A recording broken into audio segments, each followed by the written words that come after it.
नमस्कार, सगरमाथा प्राइम समाचारमा स्वागत छ। म जयन्ती पुडासैनी। सबैभन्दा पहिले मुख्य समाचार। प्रधानमन्त्री देउवा बेलायतमा भएको कोप 26 सम्मेलनबाट स्वदेश फिर्ता। सत्तारूढ 5 दलीय गठबन्धन चुनावसम्मै कायम रहने दावी। ओलीको दम्भका कारण एमाले केन्द्र र प्रदेशबाट सत्ताच्युत भएको नेकपा एस अध्यक्ष नेपालको भनाई। उपनिर्वाचनमा 5 दलीय गठबन्धन कायम रहने दावी। हिन्दू नेपालीको दोस्रो ठूलो चाड तिहार अन्तर्गत आज लक्ष्मी पूजा। धन धान्यकी देवी लक्ष्मीको पूजा गरियो। गाउँ सहर झिलिमिली बन्दै।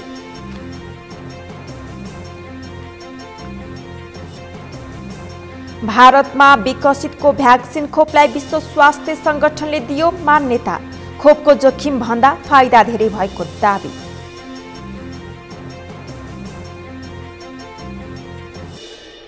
र आसन्न शहीद स्मारक डिभिजन लिगका लागि क्लबहरूको तयारी चल्दै। कार्तिक 29 गतेदेखि सुरु हुने लिगमा 14 क्लबले प्रतिस्पर्धा गर्ने। सगरमाथा प्राइम समाचार अब विस्तारमा। प्रधानमन्त्री शेरबहादुर देउवाले गठबन्धन सरकार चुनावसम्मै रहने दावी गरेका छन्। बेलायतको ग्लासगो शहरमा सम्पन्न जलवायु परिवर्तन सम्बन्धी संयुक्त राष्ट्रसङ्घीय संरचना महासन्धिको पक्ष राष्ट्रको 26औं सम्मेलन कोप 26 मा भाग लिई स्वदेश फर्केपछि त्रिभुवन अन्तर्राष्ट्रिय विमानस्थलमा भएको पत्रकार सम्मेलनमा देउवाले यस्तो बताएका हुन्। एक रिपोर्ट। आज बेलायतमा भएको कोप 26 सम्मेलनमा सहभागी भएर नेपाल फर्किनुभएका प्रधानमन्त्री देउवाले त्रिभुवन अन्तर्राष्ट्रिय विमानस्थलमा सञ्चारकर्मीहरूसँग कुरा गर्दै गठबन्धन सरकार चुनावसम्मै रहने दावी गर्नुभएको हो। गठबन्धनमा कुनै किसिमको सरकार नगर्नुभएको तपाईँहरूले अरू कुराको सम्बन्धमा सबै विषयमा कुराहरू भएको छ। विदेशीहरूसित भारत लगायत सबैसित र चाहिँ अलिकति चाहिँ यो एयर स्पेसको सम्बन्धमा पनि यो लुम्बिनीमा चाहिँ नि भारतको चाहिँ भूमिमा एयर स्पेस भएर जानुपर्ने हुनाले उस्तो कुरा भएको छ। यावत कुराहरू भएका छन् त्यहाँ चाहिँ अब पर्टिकुलर यो भनेर म भन्न चाहन्न। हेर्नुहोस्, सबै राम्रो कुरा भएका छन्, तर भारतको चाहिँ नि सद्भाव देखिएको छ नेपालको निम्ति। र नेपालमा चाहिँ उहाँले जो युरिया मलबोच फर्टिलाइजरको कुरा छ भारतमा अवश्य हुँदै पनि नेपाललाई उहाँले दिएको म धन्यवाद पनि दिएको छु। अरू कुराका सम्बन्धमा चाहिँ नि यो त्यहाँको चाहिँ नि यो भारतको चाहिँ बेलायतको चाहिँ नि रक्षा मन्त्री चाहिँ नि को चाहिँ नि नेपालको प्रति धेरै सद्भावना रहेछ। उनको बुवादेखि नै यो चाहिँ गोर्खा सैनिकहरूसित काम गरेको, वो आफैले पनि काम गरेको हुनाले उनको चाहिँ नि धेरै हदमा नेपालका प्रति राम्रो सम्बन्ध छ। र चाहिँ नि अझ चाहिँ नि गोर्खाहरूलाई अझ बढी सङ्ख्या बढाएर अरूलाई बरु घटाएको छु, व्हाइटहरूलाई मैले गोर्खाहरूलाई बढाएको छु भनेर भन्नुभयो। कति कुराहरू चाहिँ अझै समस्या छन्, त्यसमा चाहिँ नि हाम्रो पूर्व राजदूतले राम्रो काम गर्नुभएको रहेछ। त्यहाँ चाहिँ नि त्यो अब जाने पठाउने राजदूतलाई पनि हामी सबै कुरा ब्रिफ गरेर उसलाई चाहिँ त्यहाँ गएर काम गर्न सक्छन्। उहाँले बेलायतमा भारतीय समकक्षी नरेन्द्र मोदीसँग एयर स्पेस लगायत देशका विभिन्न समस्याहरूका बारेमा कुरा गरेको बताउनुभयो। भारतीय प्रधानमन्त्री मोदीसँग लुम्बिनी अन्तर्राष्ट्रिय विमानस्थल सञ्चालनपछि भारतको भूमि हुँदै विमानहरू अन्यत्र जानुपर्ने भएकोले त्यस सम्बन्धमा पनि कुरा गरेको बताउँदै नेपालप्रति भारतको सद्भाव देखिएको बताउनुभयो। अरूलाई अझ बढी सङ्ख्या बढाएर अरूलाई बरु घटाएको छु, व्हाइटहरूलाई मैले गोर्खाहरूलाई बढाएको छु भनेर भन्नुभयो। कति कुराहरू चाहिँ अझै समस्या छन्, त्यसमा चाहिँ नि हाम्रो पूर्व राजदूतले राम्रो काम गर्नुभएको रहेछ। त्यहाँ चाहिँ नि त्यो अब जाने पठाउने राजदूतलाई पनि हामी सबै कुरा ब्रिफ गरेर उसलाई चाहिँ त्यहाँ गएर काम गर्न सक्छन्। त्यहाँका डिफेन्स मिनिस्ट्रीले भने अब राजदूत आएपछि म कुरा गर्छु के समाधान हुन सक्छन् गोर्खा लगायत सबै कुराहरूमा भनेर उनले चाहिँ भनेका छन्। तर उनले एउटा कुरा स्पष्ट के भन्न चाहन्छु भनेदेखिलाई यो चाहिँ नि जुन बेलादेखि उनीहरूले चाहिँ तल बढाएको छ गोर्खाहरू त्यो बेलादेखिको चाहिँ पेन्सन चाहिँ बढ्न सक्छ। अगाडिको सम्बन्धमा चाहिँ नि अझै छलफल गर्नु जरुरी छ भनेर भन्नुभएको छ। प्रधानमन्त्री देउवाले भारतले आफ्नो देशमा युरिया मलको अभाव हुँदाहुँदै नेपाललाई मल उपलब्ध गराएको बताउँदै भारतलाई धन्यवाद दिएको बताउनुभयो। उहाँले बेलायती रक्षा मन्त्रीले नेपाली गोर्खा सैनिकको समस्या समाधान गर्ने बताउनु भएको पनि जानकारी दिनुभयो। प्रधानमन्त्री देउवाले बेलायती प्रधानमन्त्री बोरिस जोन्सनले नेपाललाई आफ्नो तर्फबाट सहयोग गर्ने प्रतिबद्धता जनाउनु भएको बताउनुभयो। उहाँले नेपालमा हरित ग्यास घटाउने कुरा आफूले COP26 मा राखेको बताउँदै सबै देशले यसमा सहयोग गर्ने र कार्बन उत्सर्जन कम गर्नेमा प्रतिबद्धता जनाएको बताउनुभयो। गठबन्धन चाहिँ पुरै समयसम्म रहन्छ, त्यही हो। गठबन्धनमा कुनै किसिमको सरकार नगर्नुभएको तपाईँहरूले अरू कुराको सम्बन्धमा सबै विषयमा कुराहरू भएको छ विदेशीहरूसित, भारत लगायत सबैसित। र चाहिँ अलिकति चाहिँ यो एयर स्पेसको सम्बन्धमा पनि यो लुम्बिनीमा चाहिँ नि भारतको चाहिँ भूमिमा एयर स्पेस भएर जानुपर्ने हुनाले उस्तो कुरा भएको छ। यावत कुराहरू भएका छन् त्यहाँ चाहिँ अब पर्टिकुलर यो भनेर म भन्न अलि चाहन्न। हेर्नुहोस्, सबै राम्रो कुरा भएका छन्, तर भारतको चाहिँ नि सद्भाव देखिएको छ नेपालको निम्ति। र नेपालमा चाहिँ उहाँले जो युरिया मलको फर्टिलाइजरको कुरा छ भारतमा अवश्य हुँदाहुँदै पनि नेपाललाई उहाँले दिएकोमा म धन्यवाद पनि दिएको छु। अरू कुराका सम्बन्धमा चाहिँ नि यो त्यहाँको चाहिँ नि यो भारतको चाहिँ बेलायतको चाहिँ नि रक्षा मन्त्री चाहिँ नि को चाहिँ नि नेपालको प्रति धेरै सद्भावना रहेछ। उनको बुवादेखि नै यो चाहिँ गोर्खा सैनिकहरूसित काम गरेको, वो आफैले पनि काम गरेको हुनाले उनको चाहिँ नि धेरै हदमा नेपालका प्रति राम्रो सम्बन्ध छ। र चाहिँ प्रधानमन्त्री देउवाले भारतीय प्रधानमन्त्री नरेन्द्र मोदीलाई नेपाल भ्रमणको निम्ता दिएको बताउँदै मोदीले पनि आफूलाई भारत भ्रमणको निम्ता दिएको पनि बताउनुभयो। प्रधानमन्त्री देउवाले MCCका अध्यक्षलाई भेटेर नेपालमा अब छिट्टै पत्रकार सम्मेलन गरी MCC पास गर्ने बताएको जानकारी दिनुभयो। नेकपा एकीकृत समाजवादीका अध्यक्ष माधव कुमार नेपालले केपी ओलीको दम्भकै कारण एमाले केन्द्र र प्रदेशमा सरकारको नेतृत्व गुमाएको बताउनु भएको छ। उहाँले नवौं महाधिवेशनमा ओलीलाई जिताएर साथीहरूले भूल गरेको कारणले नै एमाले पार्टीको दुर्भाग्य सुरु भएको टिप्पणी गर्नुभयो। एमाले पार्टीले गलत बाटो लिन थालेपछि पार्टीभित्र आफूहरू निस्ससिएर बस्नै नसक्ने अवस्था आएपछि नयाँ पार्टी खोल्न बाध्य भएको उहाँको भनाइ छ। राम्रो गर्नु छ भने, खराब काममा छुटेको छ भने लुकी हिँड्छन् त्यस्ताहरू। राम्रो गर्नु छ भने सिना तानेर एकदम अगाडि बढिन्छ, मैदानमा अरूलाई चुनौती दिइन्छ। देखिसक्नुभयो 2/3 बहुमत भएको झन्डै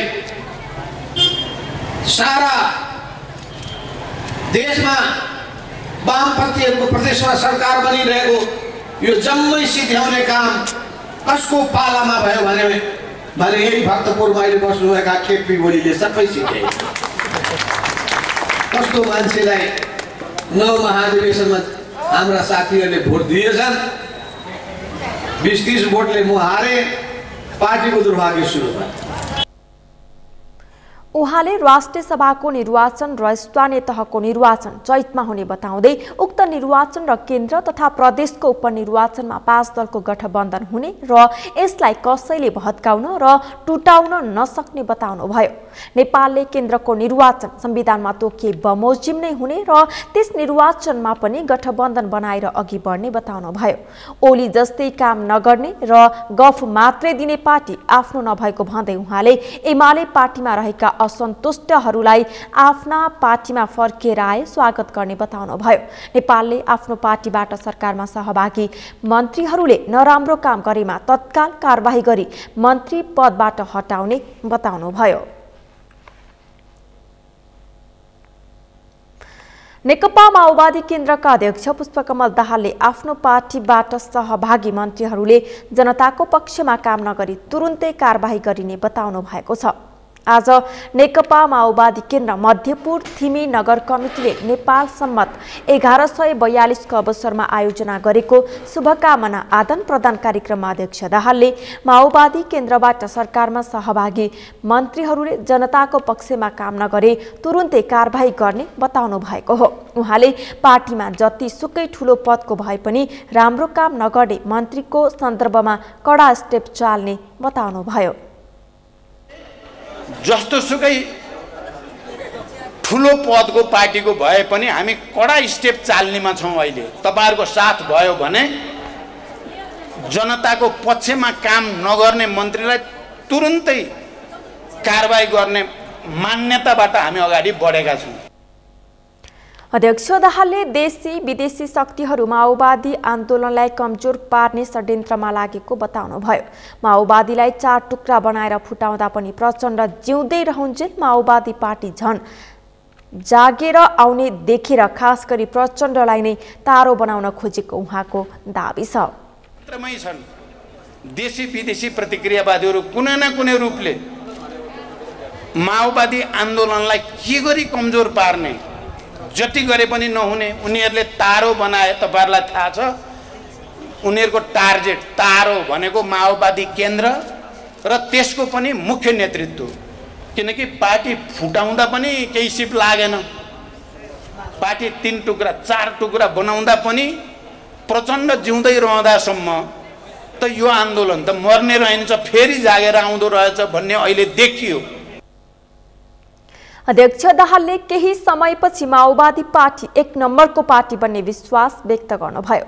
माओवादी बलियो पार्टी भएन भने राष्ट्र दुर्घटनामा पर्ने खतरा रहेको उहाँले दाबी गर्नुभयो। नेकपा एमालेका अध्यक्ष केपी शर्मा ओलीले कसैले चाहदैमा एमालेलाई सिध्याउन नसक्ने बताउनु भएको छ। आज भक्तपुरमा आयोजित एक कार्यक्रममा अध्यक्ष ओलीले कुनै एक व्यक्तिले चाहदैमा नेकपा एमाले सिध्याउन नसक्ने बताउनु भएको हो। उहाँले नेपाली कांग्रेसका युवा नेता गगन कुमार थापालाई लक्षित गर्दै भ्याकुम लगाएर एमाले सक्ने सपना नदेख्न आग्रह गर्नुभयो। अध्यक्ष ओलीले कांग्रेस नेता थापाले भक्तपुरको एक कार्यक्रममा केही दिन अघि आगामी चुनावमा भक्तपुरबाट क्लिन स्वीप गर्ने कुराको उत्तर दिँदै अध्यक्ष ओलीले कांग्रेस कहाँ पुग्यो भन्ने कुराको विचार गर्न आग्रह गर्नुभयो।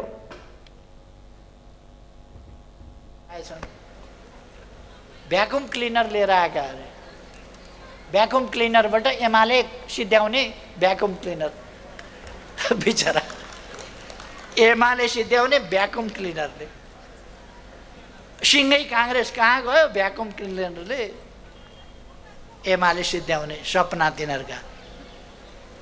म त्यसमा धेरै केही भनिरहन चाहन्न।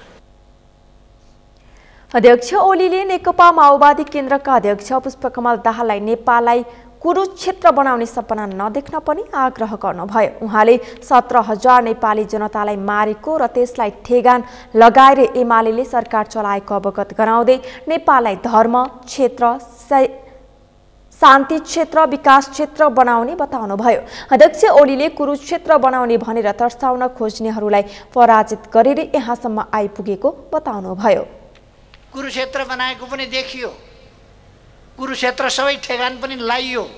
अब कसैले कुरुक्षेत्रका दाग नलगाए हुन्छ। यो नेपाल नै अब धर्म क्षेत्र हुन्छ, यो विकास क्षेत्र हुन्छ, यो शान्ति क्षेत्र हुन्छ, यो जनताको समृद्धिको क्षेत्र हुन्छ। समृद्ध नेपाल, सुखी नेपाली भएको क्षेत्र हुन्छ नेपाल। के को कुरुक्षेत्र? कुरुक्षेत्र बनाउने भनेर कतिले दाग लगाएको छ। के भनेको कसलाई तर्साएको त्यो? अहिले हामीले कुरुक्षेत्र बनाएको हेऱ्यौँ, 17,000 मान्छे मारेको हेऱ्यौँ, ढुङ्गामा राखेर बन्चराका पासाले मान्छेका हड्डी फोडेको पनि हेऱ्यौँ, काठ घोट्ने बर्माले मान्छेका शरीरमा घोपेको पनि हामीले देख्यौँ। ती सबै अत्याचारहरू पराजित गरेर हामी आएका छौँ। त्यसकारण हामीलाई कुरुक्षेत्रका धाग कसैले नलगाए हुन्छ। हामी त्यस्ता कुराको वास्ता पनि गर्दैनौँ। हामीलाई देश बनाउने कुरासँग सरोकार छ। अध्यक्ष ओलीले आफूलाई माओवादी अध्यक्ष दाहालले गणतन्त्र सक्न खोजेको आरोप लगाएको प्रतिलक्षित गर्दै दाहालले गणतन्त्रको नाम लिनुभन्दा 25 वर्ष अघि गणतन्त्रका लागि आफू लडेको बताउनुभयो। उहाँले दाहाललाई कुरुक्षेत्रको धाक नलगाउन पनि आग्रह गर्नुभयो। राष्ट्रपति विद्यादेवी भण्डारीले देशको गरिबी र बेरोजगारी समस्यालाई अन्त्य गर्न राष्ट्रिय रूपले लक्ष्मी भित्र्याउनु पर्ने बताउनु भएको छ। राष्ट्रपति भवन शीतल निवासमा लक्ष्मी पूजाको अवसरमा आयोजित देउसी भैलो कार्यक्रमपछि राष्ट्रपति भण्डारीले देशको गरिबी र बेरोजगारी समस्यालाई अन्त्य गर्न राष्ट्रिय रूपले लक्ष्मी भित्र्याउनु पर्ने बताउनु भएको हो। उहाँले बम र बारुद भन्दा ठूलो चाडबाड र सांस्कृतिक पर्व भएको बताउँदै यसले मनोबल उच्च बनाउन प्रेरित गर्ने बताउनुभयो। राष्ट्रपति भण्डारीले राष्ट्रपति भवनमा सांस्कृतिक कार्यक्रम आयोजना हुनु राष्ट्रकै गौरवको कुरा भएको बताउनुभयो। प्रदर्शन यहाँहरूको प्रस्तुतिकरण हेर्न हामीले पायौँ। मलाई धेरै खुसी लागेको छ र सांस्कृतिक संस्थान र राष्ट्रिय नाचगानका पदाधिकारी र यहाँहरू वरिष्ठ कलाकारहरू सबैलाई मेरो तर्फबाट धेरै धेरै हार्दिक धन्यवाद दिन चाहन्छु र शुभ दीपावलीको यो पावन अवसरमा यहाँहरूको सुस्वास्थ्य र प्रगतिको शुभकामना पनि दिन चाहन्छु। त्यस्तै गरेर नेपाल बाल सङ्गठन र बाल मन्दिरमा आश्रित बालबालिकाहरूलाई पनि मेरो यस्तै धेरै धेरै शुभकामना छ। राष्ट्रपति भण्डारीले कलाकारहरूले आगामी दिनमा कृषि क्षेत्रका गीतहरू रचेर हरियालीको प्रवर्धन गर्नुपर्ने बताउनुभयो। उहाँले आगामी दिनमा लामो सांस्कृतिक कार्यक्रम राष्ट्रपति भवनमा आयोजना गर्ने पनि बताउनुभयो। शीतल निवासमा आयोजित कार्यक्रममा नेपाल बाल सङ्गठन, नेपाल बाल मन्दिरका बालबालिकाहरू र सांस्कृतिक संस्थान राष्ट्रिय नाचघरले देउसी भैलो खेलेको हो। कोरोना महामारीको जोखिम कायमै रहेकोले स्वास्थ्यका मापदण्डलाई पूर्ण पालना गरेर देउसी भैलो खेलिएको हो। प्रदेश 1 का मुख्यमन्त्री राजेन्द्र कुमार राईले प्रदेशको नामाकरणलाई चाँडै टुङ्गो लगाउने बताउनु भएको छ। मुख्यमन्त्री राईले प्रदेशको नामाकरणलाई चाँडै टुङ्गो लगाउने बताउँदै अघिल्लो सरकारले सुरु गरेका कामलाई पूरा गर्ने र बजेटलाई स्रोत खोजेर बढाउने बताउनुभयो। मुख्यमन्त्री राईले आफ्नो कार्यकालमा बजेटलाई सही ढङ्ग र सही स्थानमा खर्च गर्ने बताउँदै नेकपा एमालेको सरकारले प्रदेशको नामाकरणका लागि पहल नै नगरेको आरोप लगाउनुभयो। उहाँले प्रदेशको नामाकरण गर्न 2/3 मतको आवश्यक पर्ने भएकाले प्रमुख प्रतिपक्षी दल नेकपा एमालेका सांसदहरूसँग पनि छलफल गर्ने र सहयोग पुर्याउन आग्रह गर्ने बताउनुभयो। हामी आरम्भ गर्छौं र प्रक्रिया पूरा गरेर नाम तोक्छौं। त्यसपछि अब थालेका कामहरूलाई छोड्न मिल्दैन, थालेका कामहरूलाई सम्पन्न गर्छौं। मुख्यमन्त्री राईले नेपालमा संघीयता सही ढङ्गले अघि बढ्न नसकेको बताउनुभयो। उहाँले अहिले पनि नेपालमा केन्द्रीय ढङ्गले नै काम हुने गरेको बताउँदै प्रदेशलाई दिनुपर्ने अधिकार सङ्घले नदिएको बताउनुभयो। मुख्यमन्त्री राईले केन्द्रीय सरकारसँग ऋण लिएर भए पनि जनहितका काम गर्ने र बजेटको दायरालाई विस्तार गर्ने बताउनुभयो। उहाँले बजेटमा भ्रष्टाचार र अनियमितता बढेको भन्दै त्यसलाई आफ्नो कार्यकालमा नियन्त्रण गर्ने बताउनुभयो। बजेट अधिवेशनसम्ममा स्रोतहरू खोजेर ठुलो बनाउने चाहिँ हामी प्रयास गर्छौं। त्यसपछि के छ भने बजेटको सही सदुपयोग नहुने, बजेटलाई कार्यान्वयन गर्नको लागि योजना चाहिँ सही ढङ्गले छनौट नहुने, त्यसको प्राथमिकता सही ढङ्गले नहुने, यस्ता कमजोरीहरूलाई हामी रोक्ने प्रयास गर्छौं। सांसदहरूलाई एक हिसाबले निरीह बनाइन्छ योजना छनौटमा, विधेयक निर्माणमा, त्यो सांसदहरूलाई बलियो बनाउने ढङ्गले हामी। मुख्यमन्त्री राईले बजेटमा खराब कर्मचारी, उपभोक्ता समिति, जनप्रतिनिधि समाजका अगुवाहरूले भ्रष्टाचार गरेको बताउनुभयो। उहाँले बजेटलाई सही ठाउँमा प्रयोग नभएको बताउँदै ऐन कानुन बनाएर अनियमितता गर्नेलाई कारबाही गरिने बताउनुभयो। नेपालमा पछिल्लो 24 घण्टामा गरिएको पीसीआर परीक्षणमा थप 287 जनामा कोरोना संक्रमण पुष्टि भएको छ। यस्तै एन्टिजेन परीक्षणमा थप 69 जनामा संक्रमण पुष्टि भएको छ। यो सँगै बिहीबार संक्रमण पुष्टि हुनेको संख्या 356 जना रहेको छ। यस्तै पछिल्लो 24 घण्टामा कोरोना संक्रमणबाट 2 जनाको मृत्यु भएको छ। 518 जना निको भएका छन्। मन्त्रालयका अनुसार हाल देशभर सक्रिय संक्रमितको संख्या 8890 जना रहेका छन्, जसमध्ये 8233 जना होम आइसोलेसनमा छन् भने 657 जना संस्थागत आइसोलेसनमा रहेका छन्।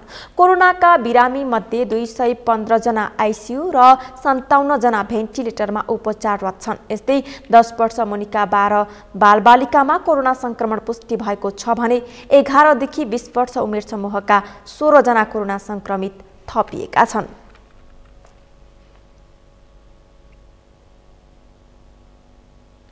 सगरमाथा समाचारमा एकैछिन विश्रामपछि हिन्दू नेपालीको दोस्रो ठूलो चाड तिहार अन्तर्गत आज लक्ष्मी पूजा। धन धान्यकी देवी लक्ष्मीको पूजा गरियो। गाउँ सहर झिलिमिली बन्दै।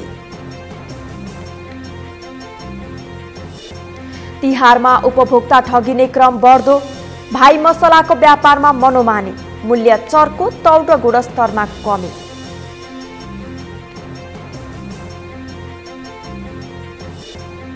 र इन्धनको मूल्य बढेसँगै हवाई भाडा बढ्यो, अधिकतम 440 रुपैयाँ भाडा बढाएको वायु सेवा सञ्चालक सङ्घद्वारा जानकारी।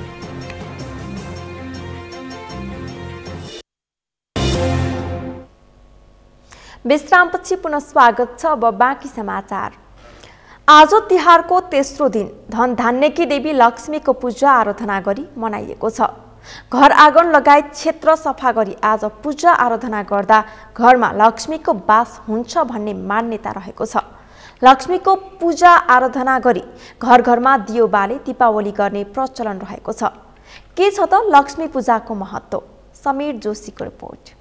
कार्तिक कृष्ण त्रयोदशीदेखि सुरु हुने तिहारको तेस्रो दिन कार्तिक कृष्ण औँसीका दिन लक्ष्मी पूजा गरिन्छ।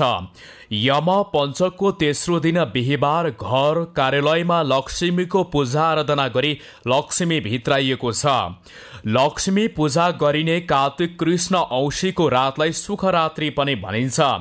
लक्ष्मी पूजाको दिन साँझ आँगनदेखि मूल ढोका हुँदै पूजा गर्ने कोठासम्म गाईको गोबर र रातो माटोले लेपपोत गरी चामलको पिठो र अभिरले लक्ष्मीको पाइला बनाई लक्ष्मीको स्वागत गरिन्छ। लक्ष्मी पूजाको दिन पूजा कोठामा दियो, कलश र गणेशसहित लक्ष्मी स्थापना गरी फलफूल, सेलरोटी, फूलमाला चढाई आफूसँग भएका गरगहना पैसाको पनि विधिपूर्वक पूजा गर्ने चलन छ। घर सफा सुग्घर गरेर धन धान्यकी देवी लक्ष्मीको पूजा गर्नाले घरमा लक्ष्मीले वास गर्ने धार्मिक विश्वास छ। सतयुगमा वामन अवतारले विष्णुले 3 पाउ भूमि माग्दा दानवराज बलिले भगवानलाई सन्तुष्टि पारी दानवीरको अनुपम उदाहरण प्रस्तुत गर्दै जुन घरमा यम पञ्चकमा दीपावली गरिन्छ त्यहाँ लक्ष्मीले सदा वास गरून् भन्ने वर मागेकाले त्यस दिनदेखि लक्ष्मीको पूजाको महिमा सुरु भएको धार्मिक विश्वास रहिआएको छ। साँझ दीपावली गरिसकेपछि लक्ष्मी थापेर गर गहना पैसा, धान, चामल, फलफूल, रोटी र फूलमाला चढाई लक्ष्मीको मूर्ति वा तस्बिरमा पूजा गरिन्छ। यसरी पूजा गर्दा लक्ष्मीको प्रिय फल नरिवल चढाउने गरिन्छ। नरिवल चढाउनाले ऐश्वर्य प्राप्ति हुने जनविश्वास छ। लक्ष्मीको पूजा गर्दा मध्यरात गर्नु उपयुक्त मानिन्छ। धनकी देवी लक्ष्मीको पूजा आर्जना सहित गर्ने विधि कस्तो छ त?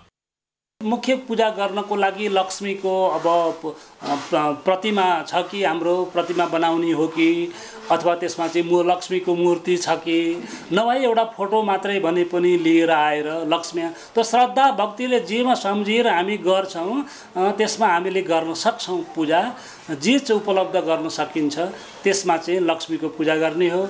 र पूजा गर्ने भनेको चाहिँ के हो त भन्दाखेरि चन्दन, अक्षता, फूल, धूपबत्ती अनिवार्य यति चिज भए अलि सकिन्छ भनेदेखि आसन, पाद्यम, अर्घम, आचमनिम, पुनराचमनिम, शुद्धोदक स्नानम, शुद्ध दलदानम, पञ्चामृत स्नानम, होइन, गन्धम, अक्षतम, पुष्पम, धूपम, दीपम, नैवेद्यम, दक्षिणा द्रव्यम, यी सबै 16 प्रकारका सबै द्रव्यहरूले पनि पूजा गर्न सक्छौँ। नसके पञ्चोपचारले। लक्ष्मी पूजाको दिन रुपैयाँ, पैसा र अन्य धन दौलतको पूजा गर्नाले धन सम्पत्तिको कहिल्यै दुःख हुँदैन भन्ने जनविश्वास पाइन्छ। लक्ष्मी पूजाको साँझ मानिसहरू भेला भई घर दैलोमा भैलो खेल्न जाने चलन पनि रहिआएको छ।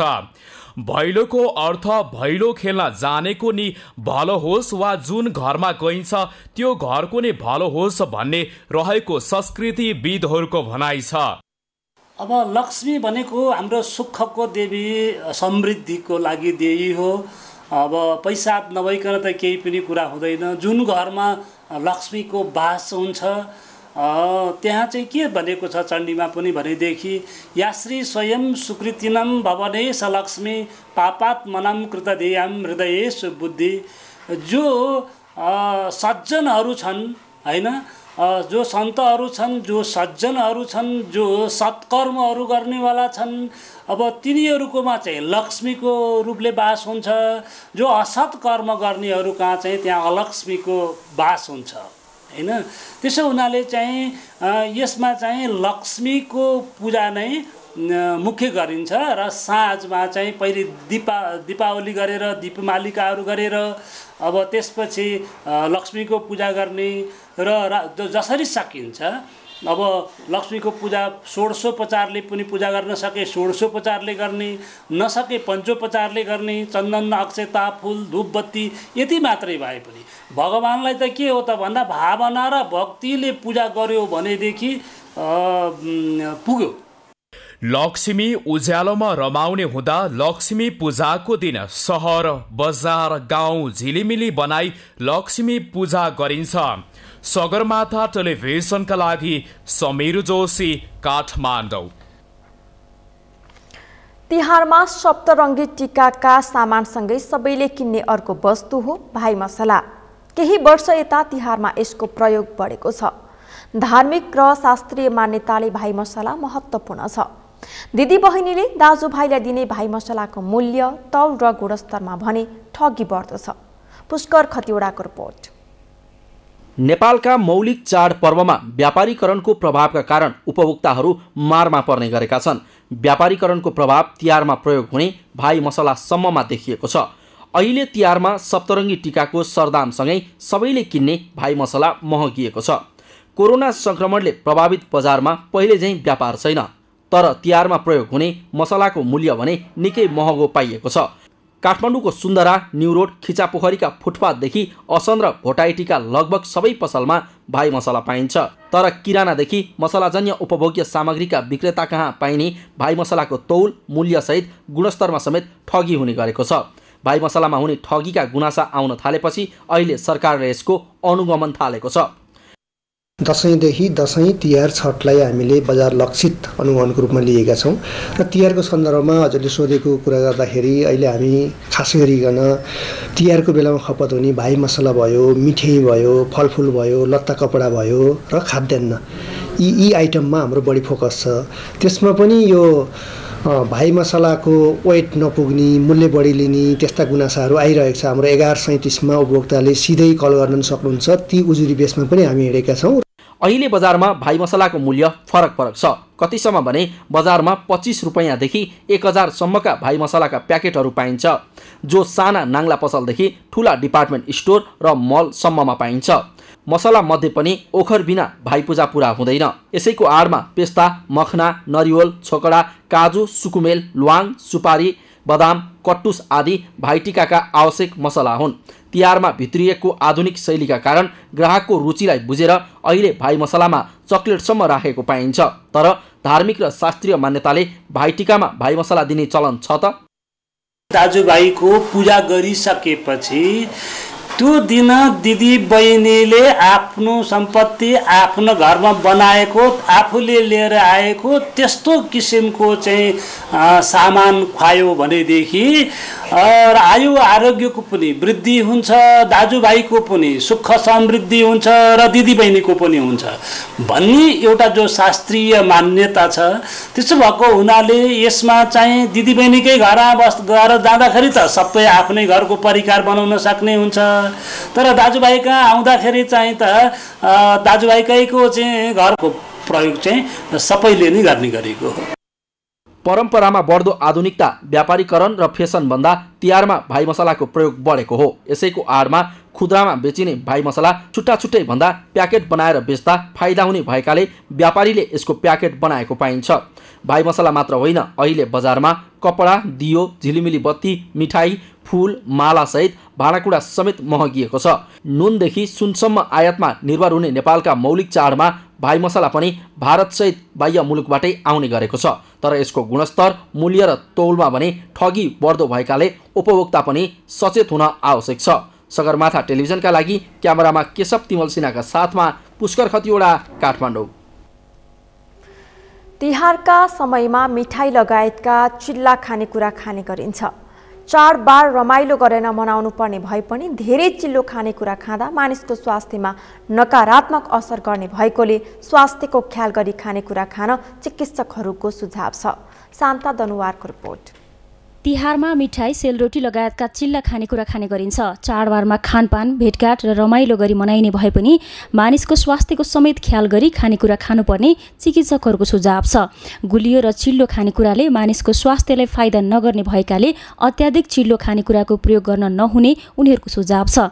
चिल्लो तथा गुलियो खानेकुराहरूले कोलेस्ट्रोल बढाउने, रक्तचाप, मधुमेह र अम्लपित्त आदिको वृद्धि समेत गर्दछ। यस्ता खानेकुरा धेरै खाँदा मुटु, पेट, कलेजो तथा किडनीको समस्या आउने हुनाले धेरै मदिरा र चिल्लो पदार्थ सेवन नगर्न चिकित्सकको सुझाव छ। तिहार भनेको चाहिँ मिठाई र फलफुलको चाड भनेर बुझ्दछौँ र मिठाईहरूमा चाहिँ हाम्रो घरमा बनाउने मिठाईहरू, सेलरोटी, अनर्साहरू यिनीहरू धेरै प्रचलित छ। सेलरोटी बिना चाहिँ तिहार मनाइँदैन भन्ने पनि चलन छ होइन।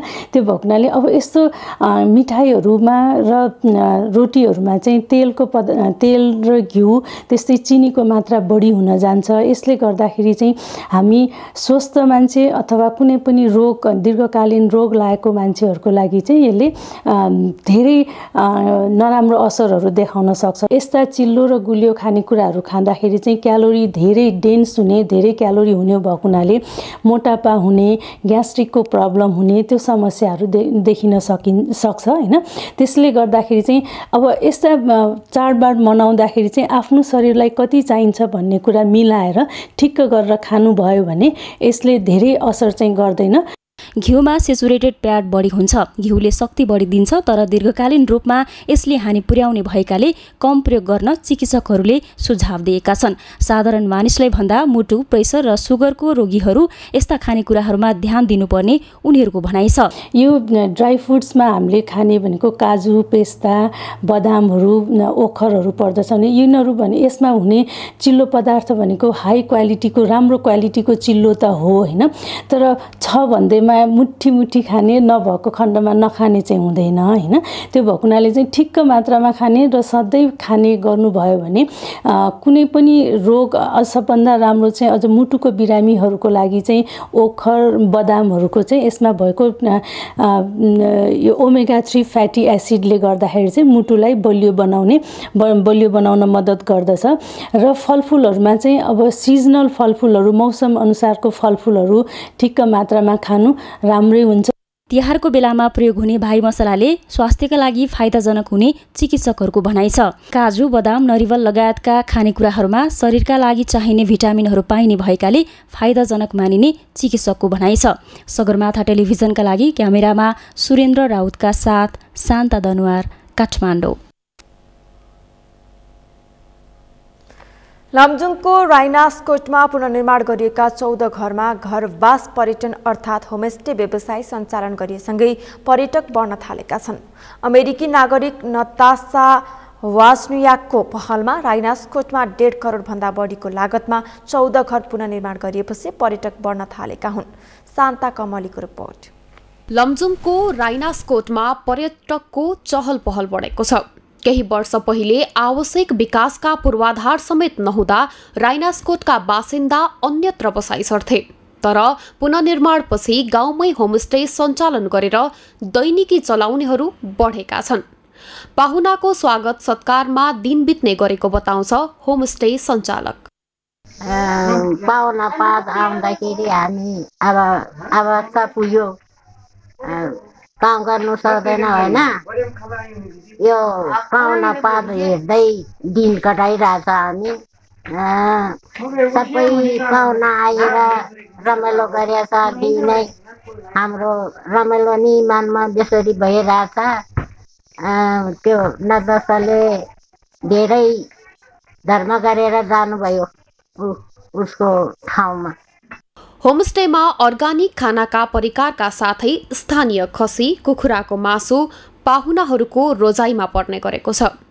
कोरोना संक्रमण दर घटेसँगै लमजुङ, तनहु, गोर्खा सहित काठमाडौँ, पोखरा, चितवन लगायतका देशका विभिन्न ठाउँबाट यहाँ पर्यटकहरू आउने क्रम बढेको छ। यहाँ आइसके पछाडि चाहिँ हाम्रो यहाँ पाउने अर्ग्यानिक जुन खाना हुन्छ, हरियो सागपात, अनि यहाँको लोकल कुखुरा, अनि यहाँको हामीले आफ्नै घरमा उत्पादन हुने लोकल रक्सी र यहीँको उत्पादन हुने कोदोको ढेँडोसँग चाहिँ रमाएर यहाँको अर्ग्यानिक खानाको स्वाद लिन सक्नुहुन्छ। होमस्टे सञ्चालनपछि स्थानीयवासीले राम्रो आम्दानी गर्न थालेपछि राइनास्कोट छाडी अन्यत्र गएका गाउँ फर्कने क्रम बढेको छ। पछिल्लो पटक 4 घरधुरी गाउँ फर्किसकेका छन्। एउटा अवसर पाए पछाडि चाहिँ गाउँमै अब के हुनुपर्छ, अब विदेशको जुन यात्रालाई चाहिँ मैले टुङ्ग्याउनुपर्छ भनेर जुन मैले सोच लिएँ, त्यस पछाडि म फर्केर अहिले गाउँमा बसेर चाहिँ यो होमस्टेलाई चाहिँ कसरी प्रमोट गराउने र कसरी चाहिँ यो होमस्टेलाई अझै राम्रो बनाउने भन्ने सोच लिएर चाहिँ म राइनास्कोट फर्केर बसिरहेको छु र यो होमस्टेलाई चाहिँ सञ्चालन गरेर चाहिँ एउटा होमस्टे सञ्चालक भएर चाहिँ काम गरिरहेको छु।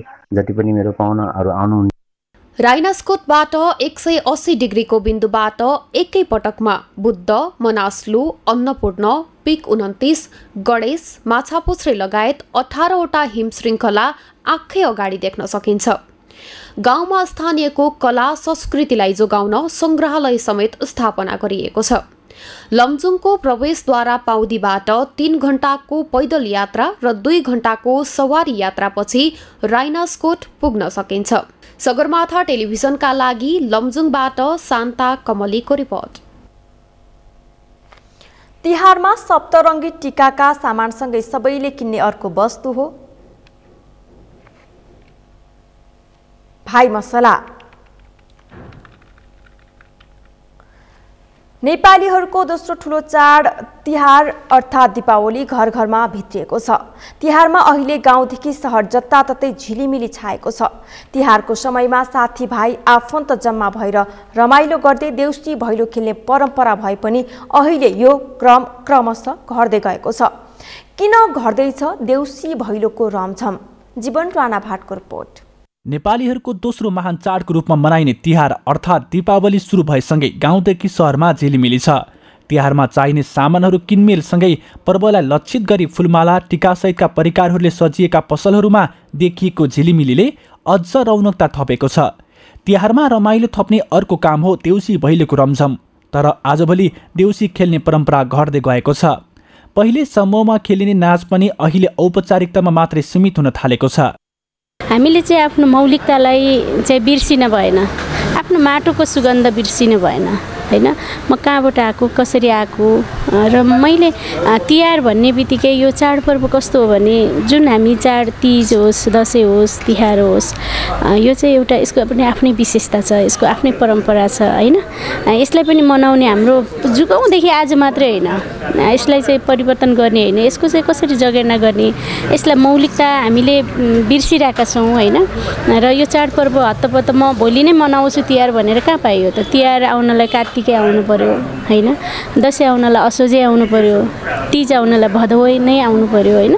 त्यही भएर यसको आफ्नै विशेषता छ। यो विशेषतालाई नमारौँ, सक्नुहुन्छ चाहिँ आफ्नो मौलिकतालाई बचाइराख्नुहोस्, आफ्नो संस्कृतिको जगेर्ना गर्नुहोस्। घर घरमा पुगेर बालबालिकाहरूदेखि किशोर किशोरी युवा युवतीहरू सामूहिक रूपमा देउसी भैलो खेल्दै घरमा आशिष दिने र दक्षिणा लिने प्रचलन रहेको छ। धार्मिक ग्रन्थमा भगवान विष्णुबाट यमपञ्चकको 5 दिन स्वर्ग, मर्त्य र पातल तीनै लोकको शासन गर्ने वरदान पाएका बलिराजाले भलो होस् भनी घर घरमा गाउन लगाएको सम्झनामा देउसी भैलो खेल्ने चलनको सुरुवात भएको उल्लेख गरिएको छ।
संस्कृतिसँग जोडिएकाले तिहारमा देउसी भैलोको महत्त्व धेरै छ। अहिले प्रविधिको विकास र आधुनिकताले परम्परा पनि बिस्तारै डिजिटल बन्दै गएको छ। मादलुको तालमा देउसी खेल्ने परम्परा बिस्तारै हट्दै गएको छ। देउसी भैलोहरूले भट्याउने र नाच्न पनि रेकर्ड गरिएका गीतहरूको सहयोग लिने गरिएको छ। ती रेकर्ड गरिएका गीतहरूमा पनि मौलिकता देखिँदैन।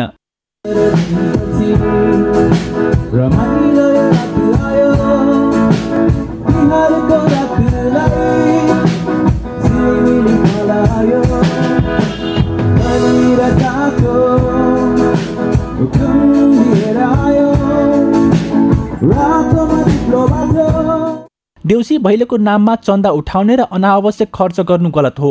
परम्परागत चाडपर्वलाई आफ्नो मौलिकता नहराउने गरी मनाउने परिपाटी बसाल्न सके यसको ऐतिहासिक मर्म र महत्त्वले जीवन्तता पाउनेछ।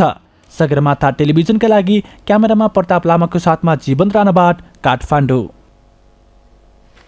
महाकवि लक्ष्मी प्रसाद देवकोटाको 113औं जन्म जयन्ती बिहिबार देवकोटालाई सम्झँदै मनाइएको छ।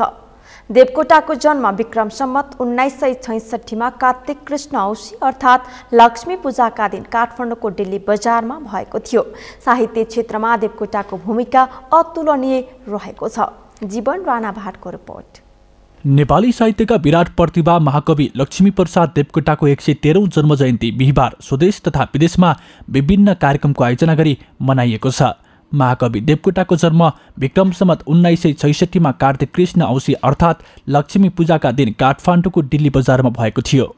10 वर्षको उमेरमा कविता लेख्न सुरु गरेका देवकोटाका थुप्रै महाकाव्य, खण्डकाव्य, निबन्ध, कथा, नाटक, उपन्यास, गीत, समालोचना र फुटकर कविता प्रकाशित छन्।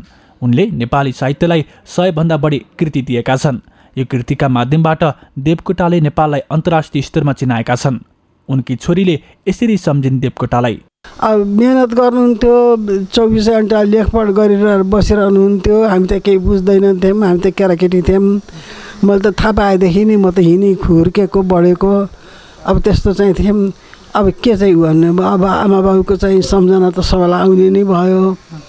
अनि उहाँले चाहिँ कविता लेख्नुहुन्थ्यो, ल बजाइ सुन भनेर भन्नुहुन्थ्यो। अनि के त्यो बुवाले आमालाई सुनाउनु लाग्दाखेरि चाहिँ अनि मेरो कानमा पनि पर्थ्यो, म पनि सुन्थेँ। एक दुईवटा ढङ ढङ गुरु ढङ ढङ भनेर भने कविताहरू पनि यस्तो सुने थिएँ।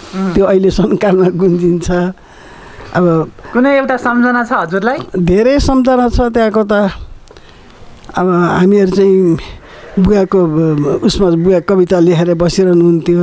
बुवा कविता लेखेर बस्दाखेरि चाहिँ अब हामी चाहिँ म र अर्को एउटा बहिनी चाहिँ आङमाथि चढेर चाहिँ ए बुवा बुवा भनेर कपालमा भुत ल्याएर माथि भुजा खान जानु पर्यो अरे, जाउँ छिटो भने माथि बुवाले ल ल छिटो पठाइदिए। 10 बजे भनेको थियो, 12 बज्न लागिसक्यो, छिटो पठाइदियो भन्ने बुवाहरू चाहिँ नगर्न लाटे भनेर भनेपछि दुईजना हामी घन्दा घुन्द्रुङ्ग लड्थ्यौँ बुवाको आङबाट।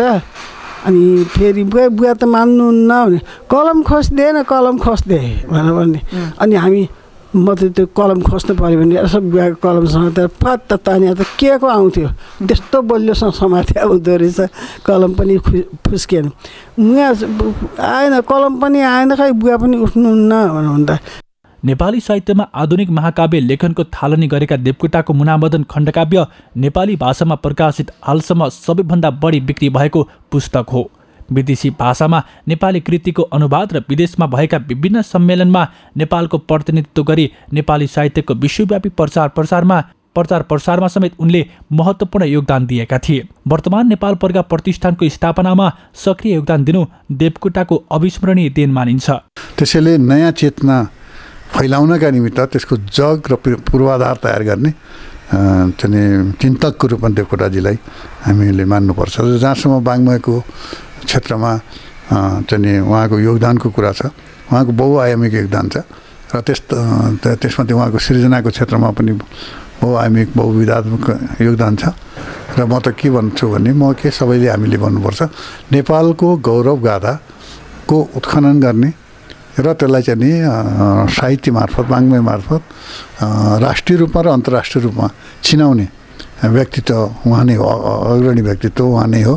र त्यसै क्रममा उहाँको परिकल्पनालाई आधार मानेर तत्कालीन राजा महेन्द्रले नेपाल प्रज्ञा प्रतिष्ठानको स्थापना गरेँ 2013 सालमा र त्यो व्यवस्था अन्तर्गत हाम्रो संस्थापक कुलपतिको हैसियतमा पदेन राजा नै बस्ने व्यवस्था भयो र उहाँ हुनुहुन्थ्यो र उपकुलपति कार्यकारी हुन्थ्यो र त्यस अन्तर्गत चाहिँ संस्थापक धेरै विद्वानहरूलाई उहाँले यसमा समावेश गर्नुभयो र त्यो परिकल्पनाकार पनि र संस्थापक सदस्य पनि देवकोटाजी हुनुहुन्छ। 3 महिनामा शाकुन्तल महाकाव्य, 10 दिनमै सुलोचना महाकाव्य र 1 दिनमा कुञ्जिनी खण्डकाव्य लेखेका देवकोटामा तुरुन्त कविता लेख्न सक्ने आँसु कवित्वको क्षमता रहेको थियो। चरम आर्थिक अभाव र पारिवारिक वियोगसँगै राजनीतिक सक्रियताका बीच पनि उच्च स्तरका साहित्य नेपाल र नेपालीलाई प्रदान गर्नु उनको साहित्यिक विशेषता हो। देवकोटा 2015 सालमा गठित पहिलो जनप्रतिनिधिमूलक सरकारको शिक्षा मन्त्री बनेका थिए। अहिले उनी जन्मिएको घरलाई सरकारले सङ्ग्रहालयको रूपमा विकास गराउनको लागि प्रक्रिया अघि बढाएको छ। सगरमाथा टेलिभिजनको लागि क्यामेरामा प्रताप लामाको साथमा जीवन राणावाट, काठमाडौँ। सगरमाथा प्राइम समाचारमा एकैछिन विश्रामपछि भारतमा विकसित भ्याक्सिन खोपलाई विश्व स्वास्थ्य संगठनले दियो मान्यता। खोपको जोखिम भन्दा फाइदा धेरै भएको दाबी।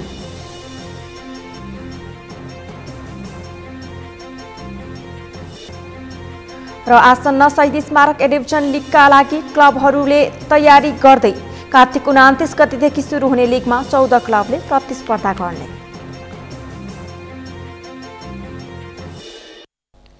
अब पालो अर्थ समाचारको।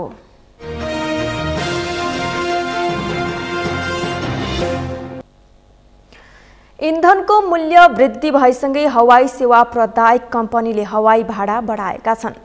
वायु सेवा सञ्चालकहरूको छाता संगठन वायु सेवा सञ्चालक संघले विज्ञप्ति जारी गर्दै हवाई भाडामा जोड्ने इन्धनको शुल्कमा अधिकतम 440 रुपैयाँ वृद्धि गरिएको जनाएको छ। यसरी वृद्धि भएको भाडा दर अनुरूप अब काठमाडौँबाट सबैभन्दा लामो दूरीको धनगढी गन्तव्यका लागि 440 बढेको छ। यो गन्तव्यमा साबिकमा 3800 रहेकोमा बढेको भाडा दर 4000, छोटो गन्तव्यमा 240 कायम भएको छ। काठमाडौँ सिमरामा सबैभन्दा कम 95 वृद्धि भएको छ। यो गन्तव्यमा पनि साबिकमा 770 रहेकोमा बढेर 865 कायम भएको छ। नेपाल ओइल निगमले इन्धनको मूल्यमा 11.6% 10 रुपैयाँ प्रति लिटर बढाएको थियो।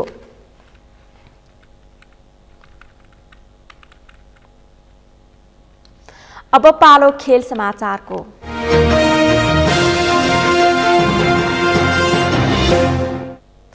आसन्न शहीद स्मारक डिभिजन लिगका लागि यति बेला क्लबहरू तयारीमा व्यस्त छन्। 29 कार्तिकबाट सुरु हुने लिगमा यो संस्करणमा 14 क्लबहरूले प्रतिस्पर्धा गर्दैछन्। सातौँबाट युथ क्लब यो संस्करणमा नयाँ टोलीको रूपमा प्रतिस्पर्धा गर्दैछ भने अन्य टोलीले पनि खेलाडी सरुवा बजारको भरपूर सदुपयोग गर्दै लिगको उपाधि जित्ने लक्ष्यका साथ तयारीलाई तीव्रता दिइरहेका छन्। अब मौसम सम्बन्धी जानकारी। मौसम समाचारका प्रायोजक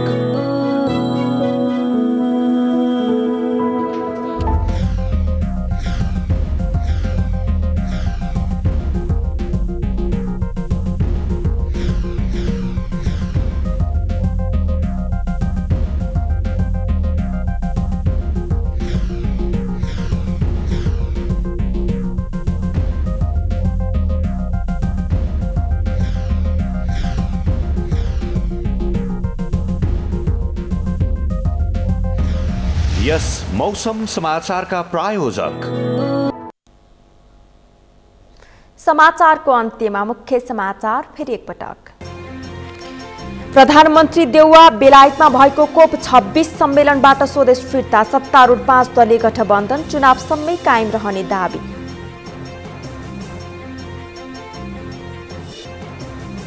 ओलीको दम्भका कारण एमाले केन्द्र र प्रदेशबाट सत्ताच्युत भएको नेकपा एस अध्यक्ष नेपालको भनाई। उपनिर्वाचनमा 5 दलीय गठबन्धन कायम रहने दाबी। हिन्दू नेपालीको दोस्रो ठूलो चाड तिहार अन्तर्गत आज लक्ष्मी पूजा। धनधान्यकी देवी लक्ष्मीको पूजा गरियो। गाउँ सहर झिलिमिली।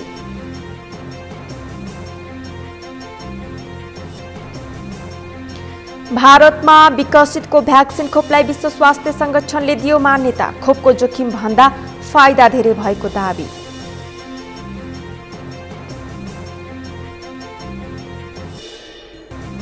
र आसन्न शहीद स्मारक एडिभिजन लिगका लागि क्लबहरूको तयारी चल्दै। कार्तिक 29 गतेदेखि सुरु हुने लिगमा 14 क्लबले प्रतिस्पर्धा गर्ने।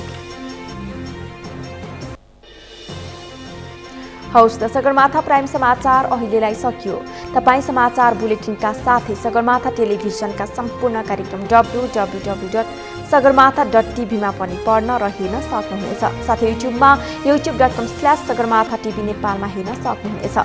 तपाईँ हामीलाई फेसबुकमा पनि facebook.com/stv नेपालमा फलो गर्न सक्नुहुनेछ। समाचारको शिखर, नेपालको गौरव, नेपालको पहिलो न्युज च्यानल सगरमाथा टेलिभिजन हेर्दै गर्नुहोला। नमस्कार।